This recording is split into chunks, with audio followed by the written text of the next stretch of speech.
영조가 이렇게 말을 해요. 너는 구중궁궐에서 태어나 편안하고 안락한 환경에서 자랐으니 임금 노릇하기가 어려운 줄 어떻게 알겠느냐.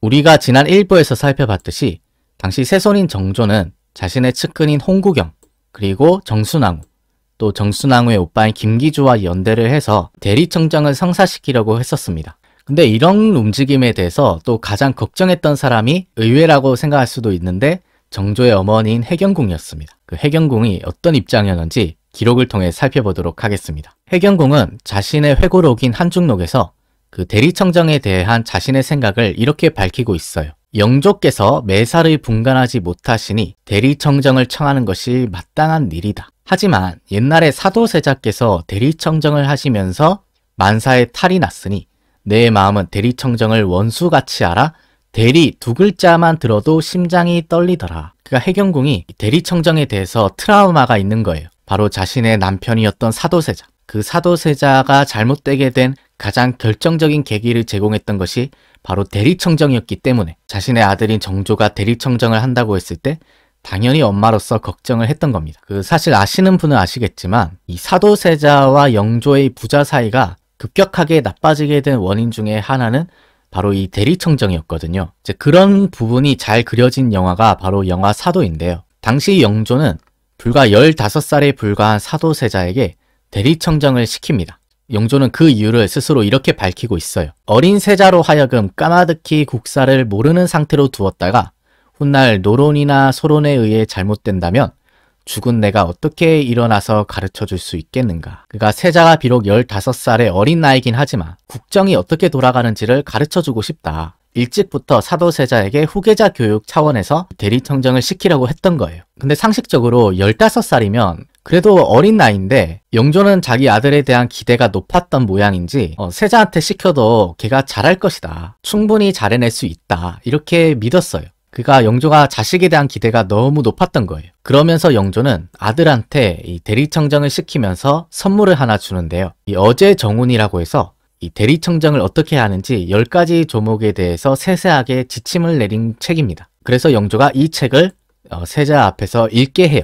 당시의 상황을 영조실록은 이렇게 적고 있습니다. 임금이 세자 앞에서 이 책을 읽게 하고 말하기를 네가 만약 나의 뒤를 잘 잇는다면 나의 25년 허물을 덮을 수 있을 것이고 네가 잘 못한다면 25년 동안 조금 안정시켰던 내 공로가 반드시 너로 인하여 그르치게 될 것이다. 아니 영조가 이렇게 말하면 그 사도세자가 어디 겁이 나서 제대로 할 수 있겠어요? 아니 북돋아줘도 못할 망정 영조가 이렇게 말하면 사도세자가 그 어린 마음에 얼마나 위축되고 겁이 났겠어요. 내가 뭘 잘못하면은 그 아버지의 25년 공로가 망한다고 하잖아요. 그 15살 중학교 2학년밖에 안 되는 그 사도세자의 마음이 어땠을지 정말로 상상이 안 됩니다. 뭐 어쨌거나 이제 일은 벌어졌고 영조는 이 2월 16일에 자신의 15살밖에 안 되는 세자를 대리청정을 시키는데요. 당시 대리청정하는 장면은 옛날에 정병설 선생님이 권력과 인간이라는 책에서 조명을 했었고 또 이 책을 바탕으로 영화 사도에서도 그 당시의 장면이 연출이 되었는데 그때의 상황이 어땠는지를 한번 살펴보도록 하겠습니다. 그 첫날이니까 우선 영조가 이렇게 시작을 합니다. 오늘은 세자가 처음으로 정사를 하는 날이다. 아랠 일이 있으면 모두 세자에게 아뢰어라.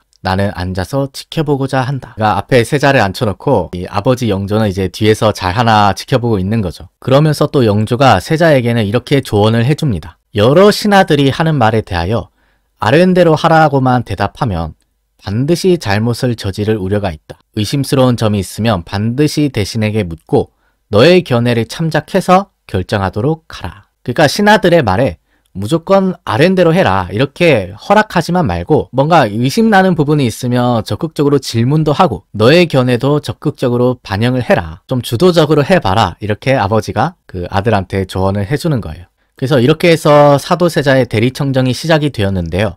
첫 번째 안건은 바로 전선과 관련된 문제였어요. 그 당시 전선을 뭐 다른 지역으로 이렇게 배치하는 이런 문제가 있었는데 여러 신하들이 이제 토론한 끝에 이것을 시행하는 것이 좋겠다. 이렇게 결론을 내리고 좌의정이었던 조현명이 이것은 시행하는 것이 어떻겠냐고 세자에게 최종적으로 아뢰입니다. 그래서 15살인 세자가 그것을 쭉 듣고 아랜대로 해라.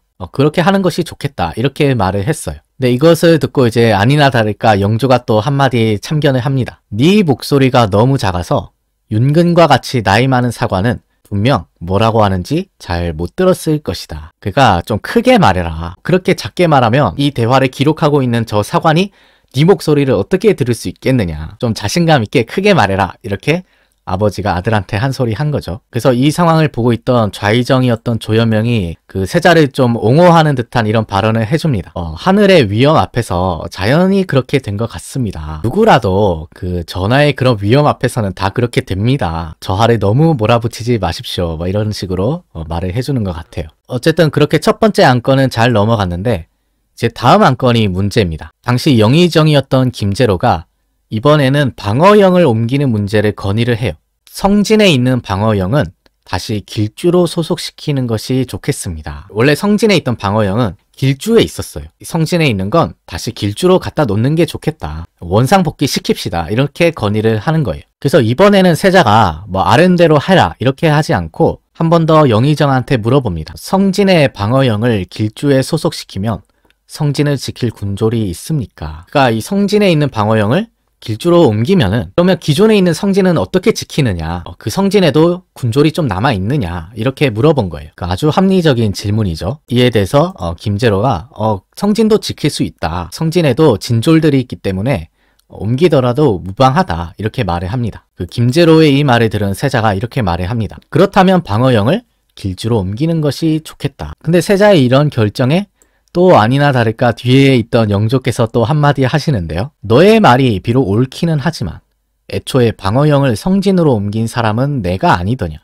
그런데 네가 길주로 다시 옮기는 것은 경솔하지 않느냐. 애초에 길주에 있었던 방어영을 성진으로 옮긴 사람이 누구라는 거예요? 그 결정을 내린 사람이 바로 영조 본인이다. 내가 옮겨놨던 방어영을 네가 갑자기 다시 길주로 옮겨버리면 내가 뭐가 되느냐. 그렇게 쉽게 결정하는 건 너무 경솔한 거 아니냐. 그러면서 영조가 이렇게 또 말을 합니다. 마땅히 먼저 대신에게 물어보고 또 나에게도 물어본 연후에 시행하는 것이 옳다. 그러니까 그런 문제는 나한테 당연히 물어봐야 되는 게 아니냐. 앞으로는 나한테 꼭 물어보고 해라. 이렇게 말을 하는 거예요. 그렇게 또 방어영 문제가 넘어가고요. 또 새로운 문제가 등장하게 되는데 이번에는 우리에게 잘 알려진 이 박문수와 또 조간빈 두 사람의 싸움이 문제가 됩니다. 당시 박문수는 호조 판서였고 조간빈은 수어청을 관리하는 수어사였어요. 이 호조와 수어청 사이에 문제가 있었는데 당시의 상황을 박문수가 이렇게 보고를 합니다. 호조에서 수어청에 갚아야 할 은자가 있는데 며칠 전에 수어청에서 은자와 퉁치자면서 호조에 줘야 할 쌀 300석을 주지 않고 있습니다. 예전에 호조가 수어청에서 은자를 빌린 적이 있습니다. 그걸 상환하지 않은 채로 좀 시간이 흘렀는데 마침 당시 수어청에서 호조에게 쌀 300석을 보낼 일이 생긴 겁니다. 그래서 조간빈이 저 쌀 300석을 예전에 너희가 빌려간 은자와 퉁치자. 너희도 은자를 우리한테 안 갚는데 우리가 왜 너희한테 쌀을 보내야 되느냐. 그냥 서로 퉁치자. 이렇게 한 거예요. 그래서 박문수 말만 들어보면 안 되니까 그 조간빈 얘기도 들어봐야겠죠. 조간빈이 이렇게 말을 합니다. 호조에서 은자를 갚지도 않으면서 또 쌀 300석을 가져다 쓰겠다고 하니 이것이 과연 옳겠습니까? 우리한테 빌려간 은도 안 갚으면서 또 무슨 염치로 쌀 300석도 가져다 쓰겠다고 하는 거냐. 빨리 빌려간 은이나 갚아라. 이렇게 말을 하는 거예요. 어쨌든 이렇게 호조와 수어청에 갈등이 생겼는데 이렇게 부서 간에 생긴 갈등을 조율해야 되는 것도 왕의 임무거든요. 그래서 15살의 사도세자는 과연 이 부서 간의 문제를 어떻게 해결을 했는지 한번 살펴보도록 하겠습니다. 이 호조와 수어청의 보고를 들은 영조가 네가 처리하는 것이 좋겠다고 하면서 네가 한번 결정을 내려봐라. 이렇게 지켜보기로 합니다. 그래서 사도세자가 이 두 기관의 보고를 듣고는 이렇게 결론을 내려요. 수어청은 쌀을 호조로 보내고 호조도 빌린 은자를 수어청에 상환하는 것이 옳다. 그러니까 수어청도 쌀을 호조로 보내고 호조도 옛날에 빌린 은자를 빨리 갚아줘라. 원칙대로 주기로 한 걸 주면 되는데 뭘 그렇게 싸우느냐. 이렇게 원칙대로 처리를 한 거예요. 이게 15살 중학교 2학년이 내린 판결입니다. 그 어른들보다 훨씬 낫지 않나요? 그래서 영조도 사도세자의 이 판결이 마음에 들었는지 아주 흡족해 하면서 이렇게 말을 했다고 해요. 너의 처결이 마땅하다. 참 처결을 잘했다 이렇게 칭찬을 해줍니다. 아까 성진 방어력 문제로 좀 점수를 잃었는데 이번에 호조와 수어청 문제로 아버지한테 점수를 좀 얻은 거죠. 그래서 신하들 역시 사도세자의 이러한 판단에 대해서 아주 칭송을 합니다. 좌의정도 처분이 참으로 옳습니다. 참 좋은 결정입니다. 이렇게 말을 하고요. 그리고 또 당사자였던 수어청의 조간빈 역시 사도세자에게 이렇게 말을 해요. 하교가 참으로 훌륭하십니다. 비록 천석이라 하더라도 호조로 쌀을 보내겠습니다. 아까는 쌀 300석도 안 준다고 했었는데 이제는 1000석이라도 제가 보내겠습니다. 참으로 훌륭하십니다. 이렇게 말을 하는 거예요. 어쨌든 이렇게 해서 조금 시간이 더 지나서 이날의 정사가 끝이 났는데 영조가 이제 신하들의 보고가 다 끝나고 오늘의 이 대리청정에 대해서 이 총평을 해줍니다. 영조가 이렇게 말을 해요. 너는 구중궁궐에서 태어나 편안하고 안락한 환경에서 자랐으니 임금 노릇하기가 어려운 줄 어떻게 알겠느냐. 그러면서 또 하는 말이 네가 만약 신하들이 아뢰는 것을 전부 믿어서 방금 길주의 일처럼 처리한다면 그 결과 종묘사직과 백성들은 어떻게 되겠느냐. 그러니까 영조는 이 아까 길주의 일이 역시 계속 마음에 걸리는 것 같아요. 뒤끝이 계속 남아있는 것 같습니다. 그러면서 또 세자에게 이렇게 충고를 해줍니다. 너는 반드시 내 말을 가슴 깊이 새겨서 기대를 저버리는 일이 없도록 하라. 여러분들께서 영조의 이 말을 들으면 아마 느낌이 오시겠지만 영조와 사도세자가 대체 왜 그렇게 되었느냐, 부자 간의 그런 비극적인 갈등이 왜 생겼느냐, 이런 문제를 생각해 봤을 때 역시 영조가 가지고 있는 이 아들에 대한 지나친 기대, 너무나 엄격했던 교육 방식, 자애와 사랑보다는 차기 지도자로서 엄격하게만 대하려고 했던 이런 아버지, 이런 부분들을 지적을 안 할래야 안 할 수가 없는 것 같아요. 실제로 이런 영조의 지나친 기대가 현실의 우려로 나타나게 되는데요. 해경궁이 쓴 한중록을 보면은 이 모든 억만 가지 일이 전부 대리청정 후에 발생한 탈이다. 너무나 서럽고 원통하다. 이렇게 말을 남기고 있거든요. 좀 더 구체적으로 살펴보면 더 기가 막힌데요. 대리청정할 즈음에 일들이 잘 풀리지 않고 또 건드리는 일마다 탈이 많이 생겼다. 그 중에서도 민감한 문제를 건드리거나 당론을 앞세우는 상소가 있으면 사도세자가 혼자 결단하지 못하여 영조께 여쭈었는데, 그래서 이런 당론과 같이 민감한 문제는 당연히 사도세자가 영조한테 물어봤을 텐데, 사도세자가 영조한테 물어보면은 영조가 그 사도세자한테 이렇게 꾸중을 했다고 해요. 그만한 일을 혼자 결단치 못하여 내게 번거롭게 물어보다니 대리시킨 보람이 없다. 왜 그런 시시콜콜한 걸 나한테 물어보냐 이렇게 하니까 사도세자가 이제 다음부터는 영조한테 안 물어보고 이제 자기 스스로 혼자 해결을 하려고 하는데요. 근데 또 문제는 자기 혼자서 결정을 하면은 또 왜 혼자 결정했냐고 또 뭐라고 했다고 합니다. 그런 일을 왜 나한테 물어보지 않고 네 스스로 결정을 하느냐 하면서 꾸중을 했다고 해요. 그러니까 이게 진짜 사람을 미치게 만드는 거죠. 그래서 당시의 상황을 해경궁은 이렇게 적고 있습니다. 저리 한 일은 이리 하였다고 꾸중하고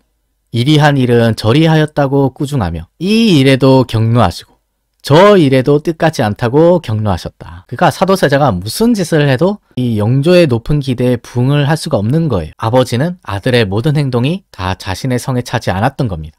심지어 해경궁이 쓴 한중록에는 더 믿기 힘든 사실이 적혀 있는데요. 예를 들어 당시에 가뭄이 들거나 비가 오지 않거나 또는 천재지변이 일어난다. 이런 상황에서 영조는 자신의 탓을 하지 않고 그 대리청정을 하고 있던 세자의 탓을 했다고 해요. 비가 오지 않는 건 지금 소조가 덕이 없어서 이렇게 되었다. 저 대리하는 왕세자 놈이 시원치 않아서 하늘이 비도 안 내려주신다. 이렇게 말을 한 거죠. 그러니까 이런 상황이 쌓이고 누적되다 보니까 사도세자가 이제 정신적인 질환을 얻게 되는데요. 해경궁은 한중록에서 이렇게 말하고 있습니다. 항상 대조께서 무슨 꾸중을 하실까 근심하시며 사사건건 두려워 떨고 이로 인하여 나쁜 생각이 생겨나니 이것이 병환의 싹이 되었다. 물론 한중록이라고 해서 우리가 그 기록을 100% 믿을 수 있다 이렇게 할 수는 없어요. 다만 해경궁이 사도세자의 아내였기 때문에 아내는 어떻게 생각을 하고 있었나, 이 대리청정 상황을 당시 어떻게 바라보고 있었냐는 우리가 참고를 할 수가 있는 거예요. 그래서 이렇게 대리청정으로 인해서 남편을 잃었던 해경궁 입장에서는 이번에 또 아들이 또 대리청정을 한다고 하니까 당연히 그때 생각도 나고 또 대리청정으로 인해서 무슨 일이 생기는 게 아닌가 이렇게 또 걱정도 되고 불안감이 들었을 거예요. 또 해경궁이 이 대리청정을 걱정한 이유 중에 하나는 사도세자뿐만이 아니라 바로 화한옹주 측의 존재도 우려를 했습니다. 한중록에는 이렇게 적혀 있습니다. 행여 정처, 화한옹주죠. 정처가 또 무슨 꾀를 부려 임금을 부추겨 대리청정으로 함정을 파놓고 세손이 슬며시 대리청정을 받아들이려고 할 때 어떤 트집을 잡아서 야단을 내려고 하는 것이 아니었나. 대리청정이라는 덫을 만들어 놓고 그 미끼를 정조가 물 때 뭔가 낚아채려고 하는 이런 움직임이 아닌가. 이렇게 해경궁은 의심을 했던 거예요. 그래서 다음 3부에서는 홍인안이 왜 대리청정을 막으려고 했었는지, 홍인안의 그 대리청정 반대에 대해서 정조는 또 어떻게 생각을 했었는지, 이 뒤의 이야기들을 한번 살펴보도록 하겠습니다. 오늘 2부는 여기서 마치겠습니다. 긴 시간 시청해 주셔서 고맙습니다.